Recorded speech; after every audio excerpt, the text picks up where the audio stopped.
I call this meeting of the Alvin Independent School District to order. Let the record show that a quorum of board members is present and that this meeting has been duly called and that notice of this meeting has been posted in accordance with the Texas Open Meeting Act, Texas Government Code Chapter 551.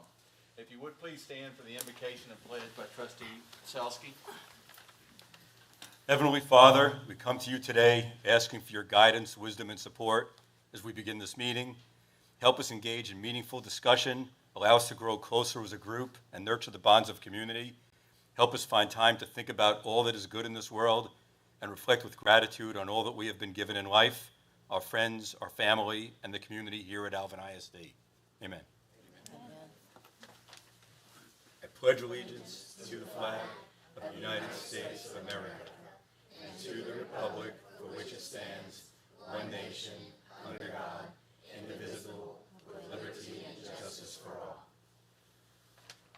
Honor the Texas flag. I pledge allegiance to thee, Texas, one state, under God, one indivisible.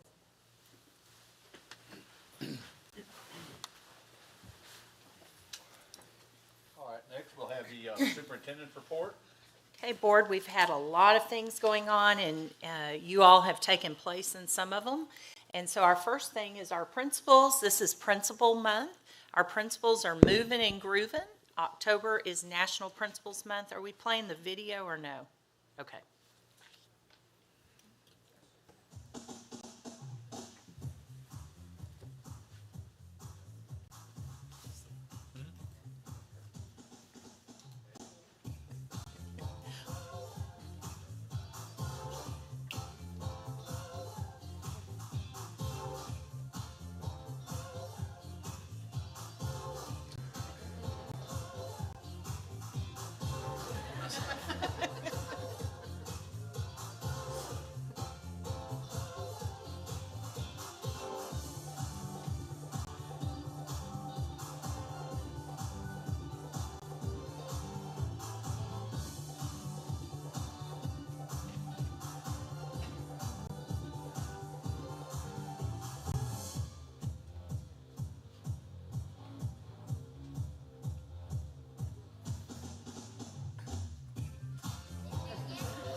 Well, hello there.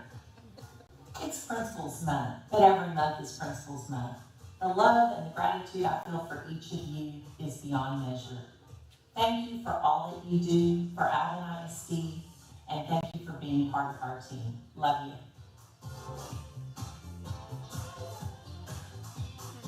So thank you to the principals. You all participated, moving and grooving. And I can't say enough, board, you all know our principals and the heart that they have and the dedication that they put in each and every day, not just in October. And that's why I said every month is Principal Month, great leadership across the district. So thank you, thank you, thank you. Next, Iowa Colony Alvin ISD opened their 4th comprehensive high school, Iowa Colony High School. Hundreds gathered at Iowa Colony High School on Tuesday, September the 27th to celebrate and dedicate our high school. And all of you were there, multiple community members, staff members. It was a great celebration for their inaugural year. Alvin ISD Education Foundation, Giving Back to the Future Gala was such a success. We received so much positive information and comments back from all of those who attended.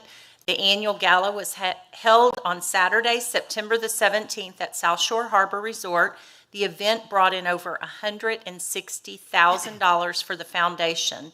Thank you to the generosity of our nearly 350 guests, our sponsors, and our volunteers. And I will say again, as you all know, how much the foundation gives back to our staff, our students, and our teachers and community through all of their grants and giving. So I don't know how they're going to be able to top this one. It was a great event, and a lot of our principals and trustees participated. If you can play I Spy up there in that top picture, it's on the website as well. Alvin ISD students were invited to participate in Read to the Final Four. The third graders are ready to read to the Final Four. The NCAA Final Four is in Houston this year, and to engage our Houston area youth in literacy and leave a lasting positive impact on students, they teamed up to promote and inspire reading growth for third graders. This year's year-long citywide reading initiative centers around a tournament-style reading competition for thousands of Houston third graders. And we were able to take these students here that you see, one from each one of our campuses, up to Houston to participate in some NCAA pregame type activities and get them excited about reading and competing. It's a great event. Alvin ISD College Fair 2022 for all junior high and high school parents. You can do the QR code to register. There'll be information about financial aid, scholarship information. Over 50 colleges and universities will attend. We'll have food trucks on site as well. It's Tuesday, October the 25th, 2022. We'll also have our military recruiters there, and it's from 5:30 to 7:30 p.m. at J.B. Hensler College and Career Academy in Manville. Parking is available behind the building. Alvin ISD School District serves. Alvin ISD is ready to serve. It will take place during the month of November, and you will see Alvin ISD campus, departments, students completing different community service projects throughout the month.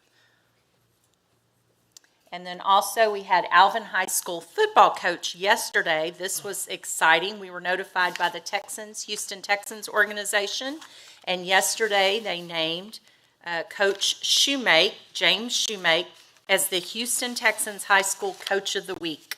The Texans surprised him and presented him with a certificate and a $2,500 grant for the Alvin High School football program. So very excited, Coach Shoemake. I don't think I've ever seen so quiet before and so subdued. I was like, Coach, where's all that energy that you have? And he said, I'm just so taken back by this. So congratulations to Coach Shoemake. Very good. Next, we have student and faculty accommodations. Trustee Johnson, myself. Good evening, board and distinguished guests. We're very glad you are all here today. I have some commendations for both students and staff. If I call your name, please come up and get your picture taken with our board here.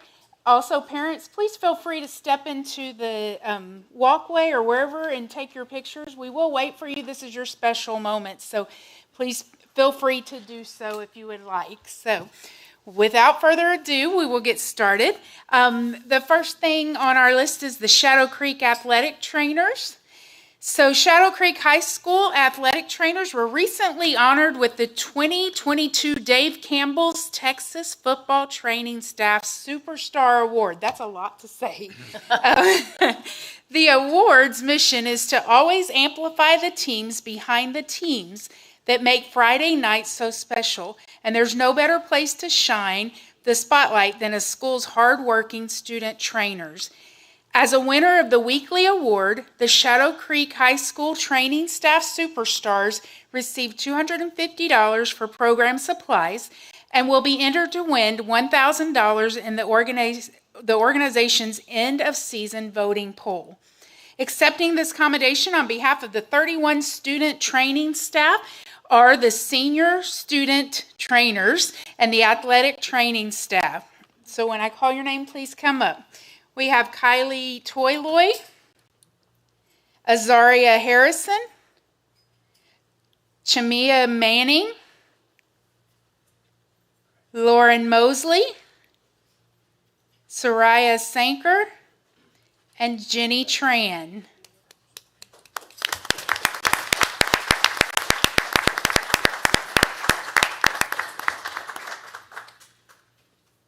And we'll get pictures right now, and then we're going to bring up the staff as well with them. So, okay, so joining them are the staff: Brandon Johnson, Riona Kersing, Madeline Barber, and Cody Wade.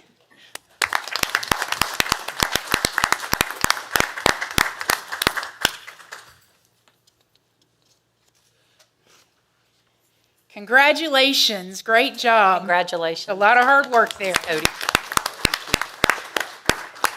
So Cody, are any of them going into athletic training in college, possibly? Awesome. Wonderful. Congratulations. Next, we have Alvin High School Marine Corps Junior ROTC.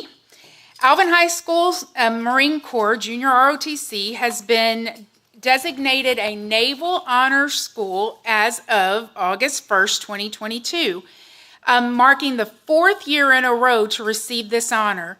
Earning the designation of Naval Honor School brings Alvin High School a certificate from the National Marine Corps JROTC Director and a plaque to display honoring the significance of this award. The selection is based on several criteria, including the number of cadets active in school activities and clubs, the number of community service hours for the unit as a whole and per cadet, the number of organizations assisted by the unit, and scholastic achievement, including the number of academic awards and scholarships given to cadets. The units are also measured by participation in public affairs events, community service, drill and color guard team competitions, marksmanship competitions, academic competitions, leadership camps, physical fitness team competitions, and field trips. So with all that, we have some students to recognize for that. The first one, Addison Bolting.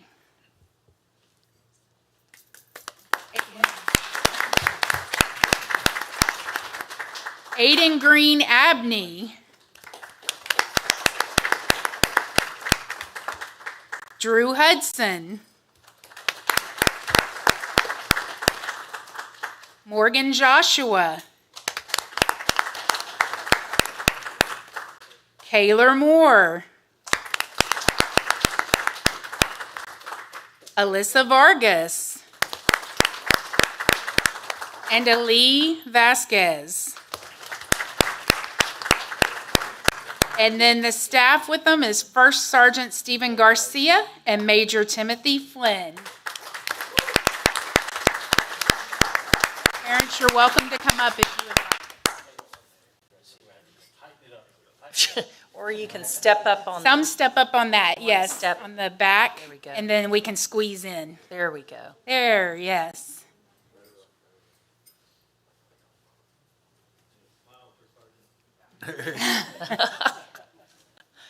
If you get a smile out of him, I want that picture. Okay, thank you very much. Great job. No, board, I'll say again, just like I said with our principal leaders, we have such a great junior ROTC program here that it wouldn't be as wonderful if it wasn't for these two leaders here and the leadership that they showed to the students and the emphasis they put on students being involved in so many activities and the academics. So how many of y'all, are any of you anticipating military, entering the military? Wonderful. Congrats. Thank you, thank you, thank you. Well, thank you for your future service. We do appreciate it and what you do now as evidence of this award. Next, we would like to recognize Ava Cantu. Would you please come up? So she is the Alvin High School teacher who has received the Brazoria County Hispanic Chamber of Commerce 2022 Outstanding Hispanic Teacher Award. Ms. Cantu received the award during the 2022 Latin Festival at the Pearland Town Center on September 17th. I was fortunate enough to be there, and I was very proud. Very proud of her. And I have to say, this is her husband, Mr. Cantu, and he teaches for us out at JBH. Yes. And he is so proud of his wife and all that she does. I always receive a text from him, and it's always such a nice, Yes. it is, it really is. So it's a great support system. I'm sure you support him just as much. Congratulations. Yes, Thank you. congratulations. Awesome.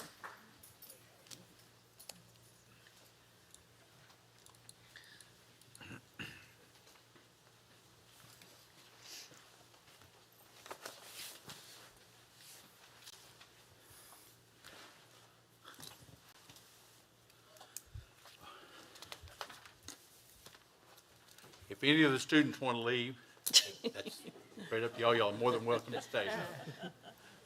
There they go.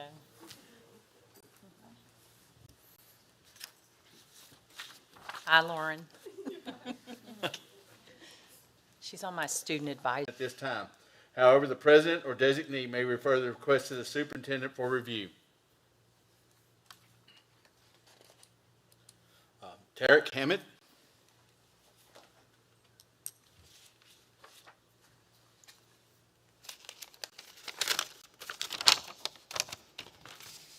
Good evening. My name is Tariq Hamid. I've spoken to you guys on several occasions before. I want to thank you for your time, first of all.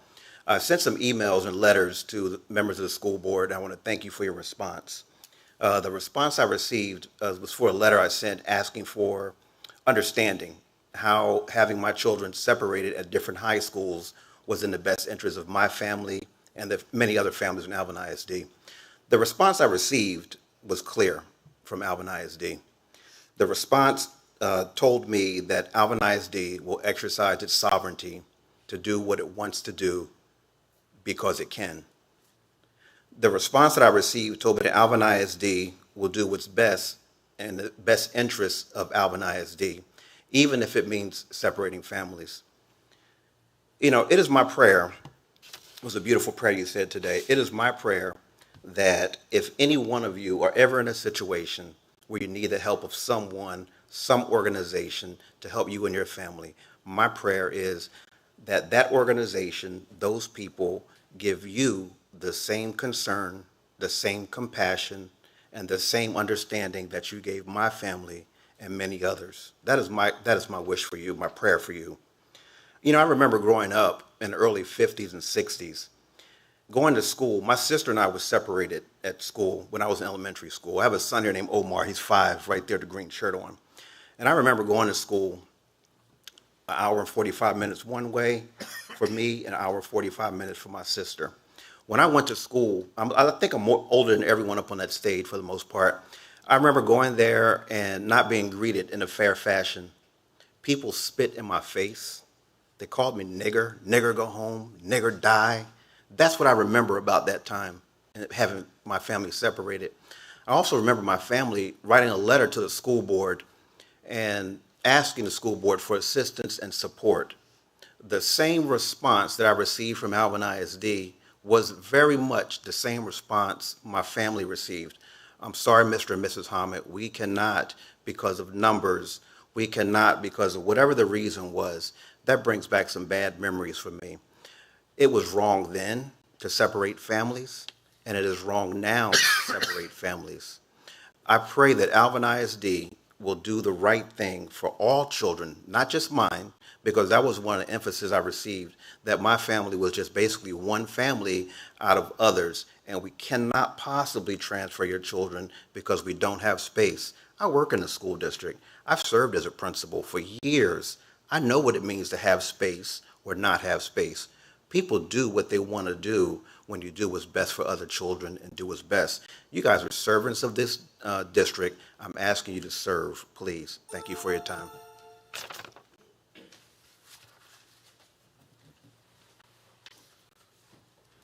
Next, we have Diane Dart.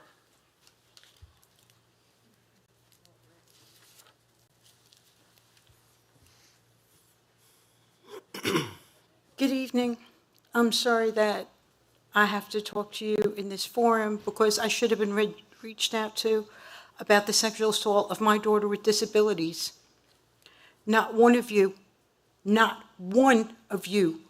picked up a phone, sent a letter, checked on her. Not one of you. You knew there was a problem. This happened before. You knew. The bathroom for children with disabilities was broken for 4 days. And whereas your principal, Karen Taylor, stressed that everybody did everything right, why couldn't one person out of 6, the 3 that were in charge of the boys' class and the 3 that were in charge of her class, not one of them got off their rear end to watch either one of these kids. They knew that boy was violent. They knew it. They knew he was emotionally disturbed. Since the beginning of the school year started, I was calling Amy Huey, Erin, whatever her name is now, and telling her, this teacher is drowning. He doesn't know what he's doing. He was deaf. He had a severe speech impediment. He had no experience and no training and no mentoring whatsoever. Since the second week of school, I was telling her, someone's going to get hurt. Someone's going to get hurt. And to send that letter, that mass email, 8-9 months later, saying the adult who took the child in the bathroom, have you met my daughter? She has the capacity of a 5 to a 6-year-old. How dare you? You did nothing. Nothing. He confessed. The school called me and said this. I'm not accusing him. The school called. The school called a SANE nurse. And you know what? The SANE nurse found tearing, bruising, bleeding. The SANE nurse told me that she was sodomized, not your police who knew. The police knew this kid targeted her like a predator. Because the day that I was on the phone with Amy Huey, he molested her. They knew it, they didn't tell me. I found out through counseling. I've gotten nothing from the school. The school didn't move my daughter. My daughter had to take medication for AIDS because it's against the rapist right. And you got the rapist still in school with that slap on the wrist. You think he won't do it again? Hello? He already threatened another girl. And he had to write a letter of apology. You need to change. You need to make that campus safe for all girls, and especially children with disabilities. Clean house. Get ethical people. Stop the nepotism. It's disgusting and offensive.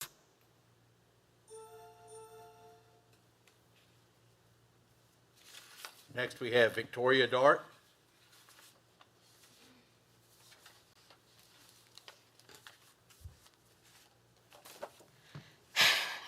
I'm here to talk about the disabled girl that was raped at Alvin High School in November of 2021. This happened at school, during school hours, and none of the staff went to look for her. Not the paraprofessionals, Laura K. Adele and Juliana Kotlarov, not the teacher, William Dean. No one went to look for her while she was being raped and strangled and sodomized and smothered and crying for help. None of you had to go into that exam room with her while she was being examined by a SANE nurse and gripping my hand and crying. Y'all didn't see the fear in her eyes. And nothing has been done to punish the staff that is responsible for this. There have been no terminations. There have been no suspensions. The boy that raped her was allowed to return to school 3 days later. 3 days. I got longer suspensions when I was in high school for wearing clothes that were inappropriate and not attending the detentions that I was given for that.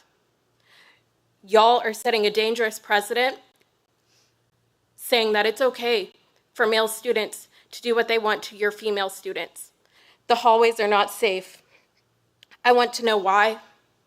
I want to know what you're going to do to support Janie I want to know what you're going to do to punish the staff that was responsible for this. The staff that blamed her and shamed her. I want to know why the staff has been allowed to send their family members to attack her and expose her online, even though it is very obvious that a pseudonym has been used to protect her identity. Even though that's a violation of FERPA. I want to know what the school district and what the board is going to do to ensure that this doesn't ever happen again, like it happened in 2011 and then 10 years later in 2021. I want there to be changes. I want to know that my children are safe in Alvin ISD if they have to attend there. I want the staff to be punished. I want terminations made. I want it now. This can't continue to be ignored. I will show up to every board meeting if I have to. This has to change.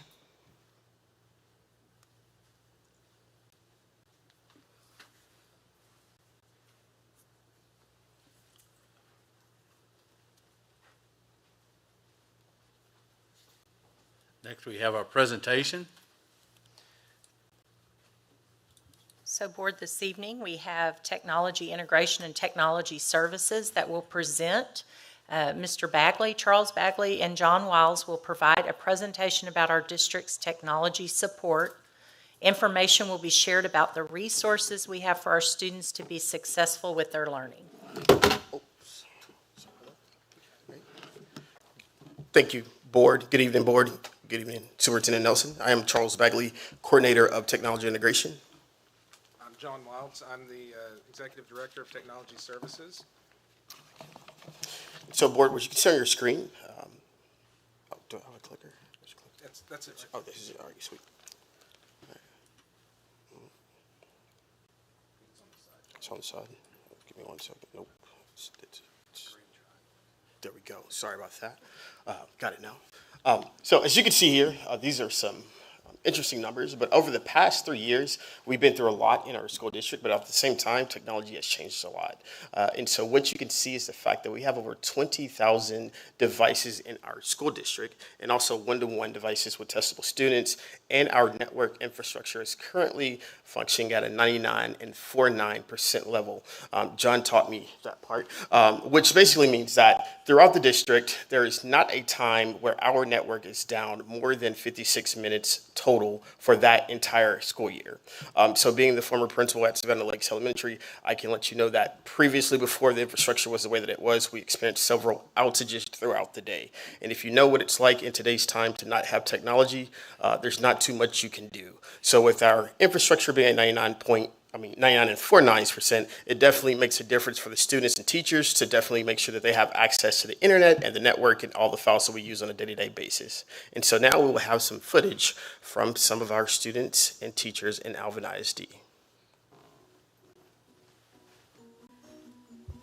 Technology has made it capable for us to not only meet with our teachers and collaborate on campus, but district-wide. As a math instructional coach, I'm continually collaborating with other campus instructional coaches along with our math coordinator.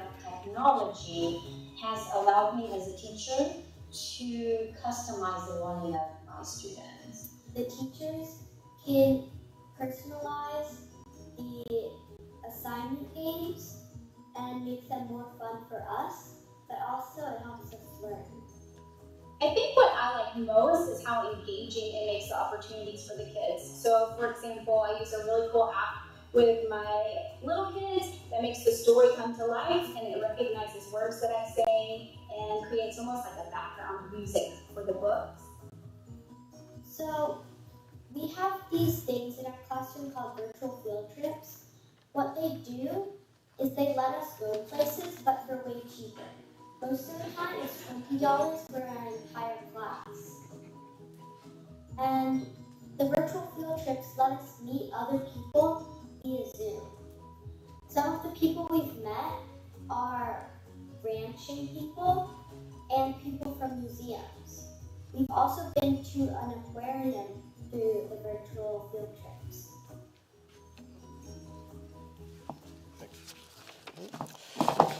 And so how do we get here? We currently have our district instructional priorities. The first thing we did in our district was create a common language because in the past, technology and instruction were created as two separate components. And so to help everyone understand the fact that technology and curriculum go hand in hand, we had to let everyone know the fact that we had to have a common language, and the definition of that is what we call blended learning. So now in our district, blended learning means the fact that simultaneously in classrooms, you have technology and you have face-to-face instruction. It's not two things where students have to go to a computer lab to receive technology. It's happening in the actual classroom. We also have our curriculum coordinators who have done a very good job of creating the digital milestones, which is embedded into our curriculum so that teachers don't have to teach technology in isolation. So as students learn the information, they're doing activities that involve technology, and the curriculum that we use has technology built into it. And so it took a lot of time to get to that point, but at the same time, we have our technology integration specialists that provide our students, teachers, and other administrators in the process of making sure that they are competent with the technology that they use inside the classroom.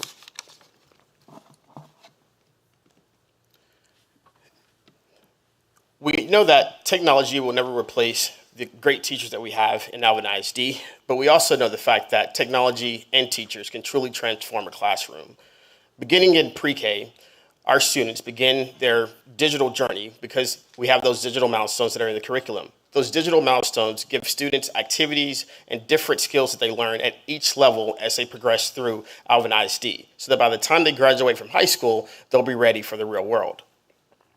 Not only that, we know that technology makes it interactive for students. It's immediate access, no longer students in their classroom holding their hand up for teachers to answer questions because they can just look on a device. Also, the access to different sources. They can look at multiple publishers, and they have availability to all the information that's out there.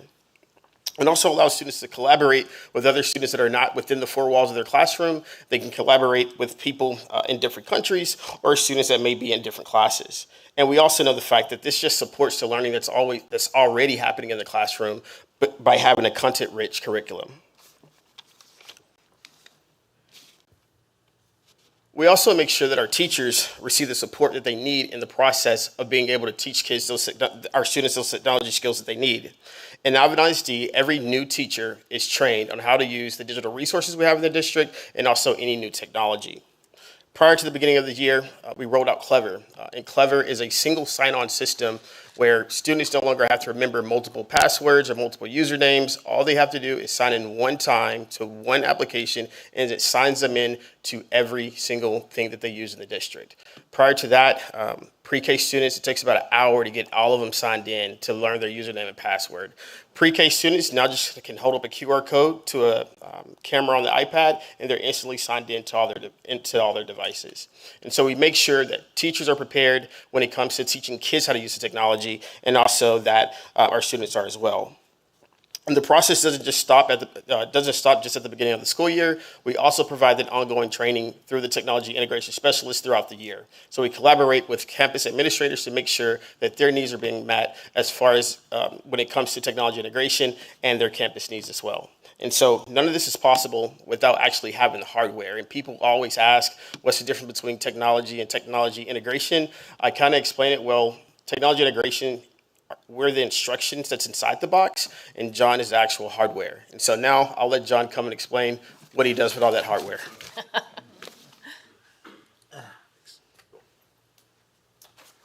Thank you, Board. I appreciate the opportunity to get to address y'all tonight. First, I want to start by saying that none of what I'm about to talk about would be possible without all of y'all's leadership and support through the last 3 to 5 years as we've done most of these projects. Everything from the different budget amendments to the approval of different memorandums of understanding, all of that has led to where we are now on all of our infrastructure, so I thank you for that. So I'll begin with our cybersecurity. So we have next generation firewalls. Well, first I'll say that our cybersecurity posture is basically multiple layers, as many layers as we can afford to put in place to address any concerns with malicious code that may try to be getting into our environment. But the two most important layers are our next generation firewalls, which are looking at all of our traffic all the time in real time as everybody is surfing the internet and doing that sort of thing. The second piece of that is the endpoint protection that actually resides on the machines that the people are using. And so that, if it makes it past the first gate, the hope is it won't make it past the second gate. And so that's kind of the layered approach. We're hoping that at some layer, almost all threats will be stopped. And so that's kind of where we stand with cybersecurity. We've made very big investments into our firewalling and into these processes to try and provide the best experience and to protect our students from the threats that exist out there. So as part of that, we do have DR, replication, disaster recovery. We have replication of all of the data that Alvin ISD has on its internal server systems, and we send that out to a secondary data site. So we have 2 data centers within our own district. Then we take and send that data to a third place for archive purposes, and then we actually send it to a data center in Ohio for a 4th location to make sure that our data is protected in every possible way that we can. Should some sort of an attack occur, or hurricane, or anything of that nature. So that's kind of our cybersecurity reaching into our disaster recovery posture. So next I want to talk about, in the fall of 2020, we went through the district, and in about a 3-month time span, we replaced all of the access points district-wide. And I thought some of these numbers were kind of staggering at how much traffic and how many clients we see on a typical day. We see over 30,000 devices connected to our network. And we see 10 to 20 terabytes of data moved in just a single day. Those numbers 10 or 15 years ago, that might have been the whole week or the whole month. It just shows how much more technology is utilized than it was in years past. In 2019, we did a server consolidation program. And basically, as the school district has grown, our data center primary was built in 2007. And so we are trying to make use of the facility we have, and I think we've done a good job with that.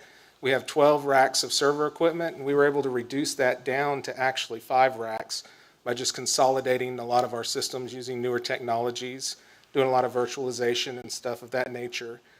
And it has opened up our ability to house more server equipment, and has brought us to VDI, which is virtual desktop infrastructure. And so there's several different reasons why we have gone and started to implement VDI. We started, I put this up here so you can see, this is actually our VDI infrastructure. So what you're seeing there in that picture actually represents 900 computers that would have been in existence out in a classroom, all the horsepower for it. So you can see it consolidates a lot of that. But why did we do that? So basically, inside of our laboratories, our lab spaces, computer labs at the secondary schools, we have a lot of engineering programs, we have graphics programs, and they require specialty hardware.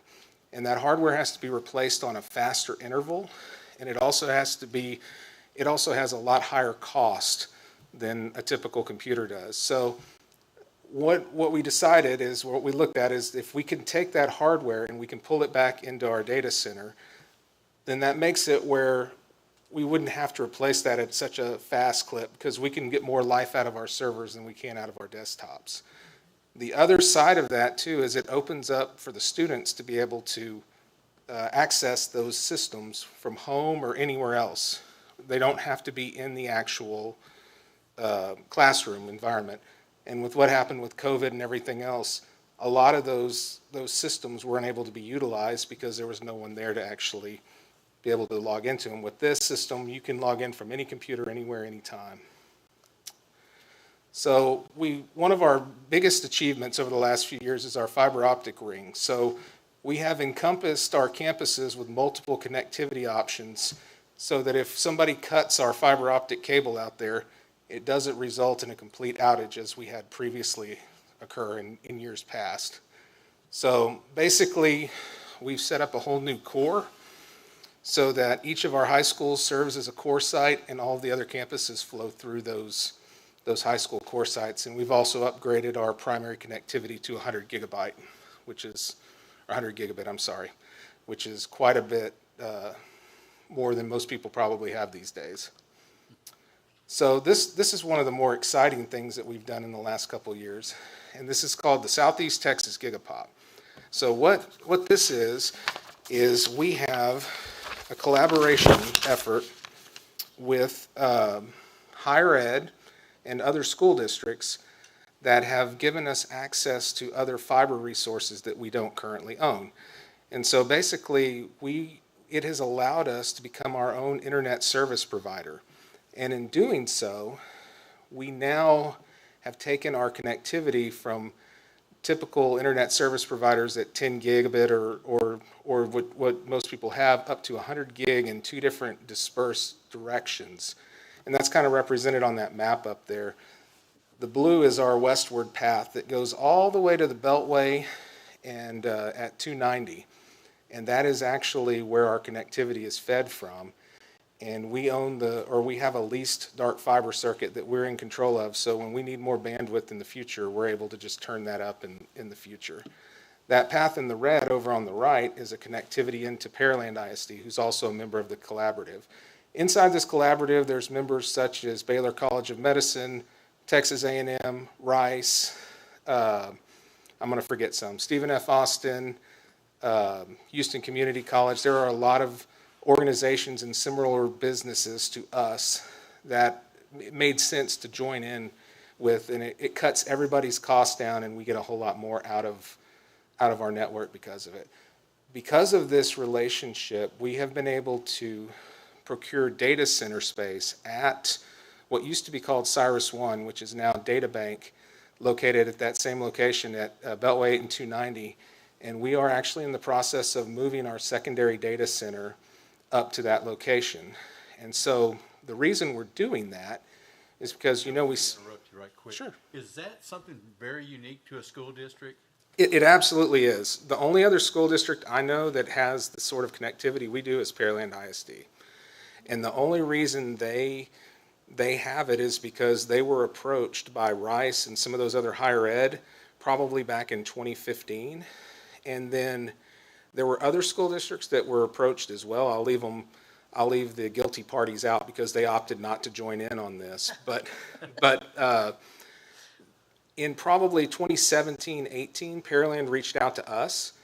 And at the time, they were reaching out to us because they're like, we have all this internet bandwidth. We've joined in with this Southeast Texas Gigapop, and we would like you to join in with us because we can provide you better connectivity than you're going to be able to get from your service providers. And so we looked at it, and it looked like it was a legitimate thing. So we took the chance to go ahead and get some dark fiber between the Alvin High School T building and their main knock over off of 35, their main ESC up there. And for about a year or two, they handed us a 10 gig, and nobody charged or wanted anything in return for it. And then what ended up happening is they needed to get across our network to get to something, and then it just turned into a collaborative project. And so it ultimately made sense for us to join the collaborative group. And through that collaboration, we're able to place equipment at locations that we wouldn't have access to. To get all the way up to Data Bank, we have to traverse almost 80 or 90 kilometers of cable. So we actually have to regenerate that signal. And so Houston Community College, which happens to be another collaborative member, actually allowed us to put an amplifier in one of their racks at one of their sites. And that's the whole collaboration piece of this organization. And so in doing this, we basically have cut all the old service providers out of this. We're serving as our own internet provider. We own our own address space. We're doing our own thing here. And basically in the future, if our bandwidth needs increase, all we will have to do is replace equipment. We're in control of all of the pieces of this. Instead of a provider telling us, hey, next week you need 20 gig, we're going to charge you more. This is a set fee and kind of fixed all of our costs. And that's why we went down this road. Sorry, I'm trying not to get too long-winded here, but I get really excited about this stuff. So He can get real technical on us real quick. We told him keep it in layman's terms. When you get real technical. Now, I'm trying to stay not technical, but basically we've got access to areas in Houston that we would never have had access to without this partnership. And so basically our backup connection, should that connection on the west side get damaged and go down, which it actually did last year during testing and no one even knew it. because immediately the traffic flew the other direction, went into Pearland, which they have 2 connections into downtown, into other, what they call telco hotels, where all of the internet intercedes, if you will. And so we have that ability to do that. But what it's opened up is our ability to have a cage space at this disaster recovery site. And so we're working on getting the rest of our equipment moved out of the T building up to there. And basically, we will be able to run our network. Should we have to shut all facilities down here for some sort of natural disaster, we can keep pieces of our network online, because that data center has redundant power grids feeding it. It has natural gas backup generation. It has diesel generation that feeds it. And they have redundant air handling, air conditioning. I mean, it's quite a facility. And sorry to interrupt. So that cage space, is that pretty much a benefit of the collaborative? it is. Without that, we would have to figure out how to get connectivity up there. Mm-hmm. So because of the collaboration we have with the Southeast Texas Gigapop, we are actually using a second 100 gig channel that we had on the equipment that we placed for our internet connection.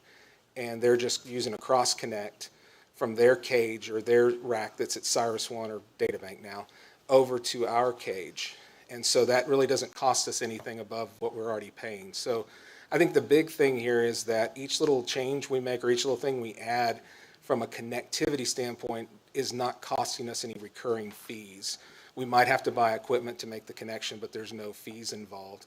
And so the other side of that is if we move a data center up there, what happens if that link gets cut? And so we were able to establish a second link that leaves from Alvin High School. It passes through Pearland ISD. It passes through McNair Hospital in downtown. Then it passes through Baylor College of Medicine. And then it passes to Cyrus One on a whole different segment of fiber. So if there's damage to one way, there's another path by which all our data can flow. So you've got lots of cost reduction. I do. Huge amount of redundancy. People spend a lot of money for these things. Well done. They absolutely do, and that's why we felt it was lucrative to join in with this group, and it's a really good group of entities, and my counterparts at these locations, they do a fantastic job, and they're very collaborative in spirit. So anything anybody needs, we all work with each other to try and make everybody's stuff work better. So. And that is all I got. And y'all ask if there's any other questions, happy to answer it, or if you've got any for Charles. I just have one. How long is the contract with the Southeast Texas Gigapop? It is recurring. It automatically renews every year indefinitely unless we decide we don't want it to. And so the memorandum of understanding is actually done through Rice University, and it goes indefinitely. Now, we do have leases on dark fiber that traverse some of these paths. Most of those were under a 5-year lease, and we're maybe 2 years into that. But I have pretty good relationships with the dark fiber providers, so I feel pretty confident they'll renew at a reasonable rate when the time comes. And we no longer have fees to internet service providers? We don't pay internet service providers anymore. We simply are paying our membership dues to this, and we do have costs associated with our data center cage rentals and that sort of thing, but we're not actually paying AT&T or Comcast or any of those guys any longer. We're servicing ourselves, basically, which has a whole lot of benefits. Excellent. So. Our STEM kids come up with a Gigapop mascot. There we go. Great idea. Yep, love it. There you go. Charles and John, y'all work on that. There you go. Any other questions, comments? All right. Thank you Thank you, both. Board. I appreciate it. Thank you. Great. Next, we'll go to the consent agenda items A through I. Does anybody want to pull any of those separately? All right, do we have a motion to approve consent agenda items A through I as presented? So moved. By trustee Harris. Do we have a second? By trustee Scheibel. All in favor? All opposed? Motion carries 7-0. All right. Next, we have request to consider approval of campus performance objectives. Just want to make sure I'm on the right tab here. So the Texas Education Code 11.253 requires that each district and campus create an improvement plan. Is this the correct one? Okay. Set performance objectives based on our data from the TAPER, or the Texas Academic Performance Report, and periodically measure progress toward the performance objectives. The performance objectives that are created by each campus must be approved by the local Board of Trustees and must be included in the published annual report. And so, Board, behind the fly sheet, you have a copy of the district as well as each one of the campuses that our campus leaders and their teams have developed. Do we have a motion to approve the campus performance objectives as presented? So moved. By trustee Peterson. We have a second by trustee Scott. Any questions or comments? All in favor? All opposed? Motion carries 7-0. Next, we have request consider approval of board adopted goals. So Board, House Bill 3 requires that school boards adopt detailed plans to achieve goals in 2 key areas: early childhood literacy and mathematics, proficiency for 3rd grade students, and college and career military readiness, as we refer to CCMR. The district and each campus are required to set specific, quantifiable annual goals in these areas for 5 years. The early childhood plans are required to include annual goals for aggregate student growth on 3rd grade math and reading STAR, annual targets for students in each group evaluated under Closing the Gaps domain, targeted professional development for classroom teachers. And then the CCMR plans are required to include annual goals for aggregate student growth on CCMR, readiness indicators evaluated under the Student Achievement domain, and annual targets for students in each group evaluated under Closing the Gaps domain. The board will receive interim progress updates on each of the House Bill board goals and quarterly reports.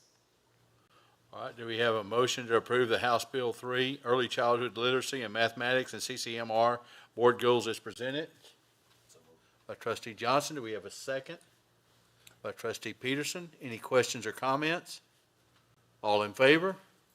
All opposed? Motion carries 7-0. Next, we have request consider approval of adoption of TEA FASA opt-out form. So Board, the free application for federal student aid, what we refer to as FAFSA, is the form that all Texas seniors are required to complete before graduation. The form allows students to request financial aid from the federal government to help pay for college. Texas Education Code 28.0256 allows a student to opt out of financial aid application graduation requirement by submitting a signed form that authorizes the parent or the student to decline. The board is now required to adopt the standard opt-out form provided by TEA. The opt-out form is available in both English and in Spanish. All right, do we have a motion to approve the adoption of the TEA FAF FASA opt-out form as presented? So moved. By trustee Selsky. Do we have a second? By trustee Scheibel. Any questions or comments? All in favor? All opposed? Motion carries 7-0. Next, we have request consider approval of appointment of position 7 on the Tax Increment Reinvestment Zone TERS board. So Board, Joff Tanini held the position number 7 on the TERS board for a number of years, representing Alvin ISD. Mr. Tonini no longer is a community member, relocating his family out of state. Therefore, Alvin ISD is in the position to appoint an individual to serve in this position. Alvin ISD would like to appoint Gabe Garza to serve in this position. Do we have a motion to appoint Gabe Garza to serve in position 7 on the Tax Increment Reinvestment Zone board? By trustee Selsky. Do we have a second? By trustee Scott. Any questions or comments? All in favor? All opposed? Motion carries 7-0.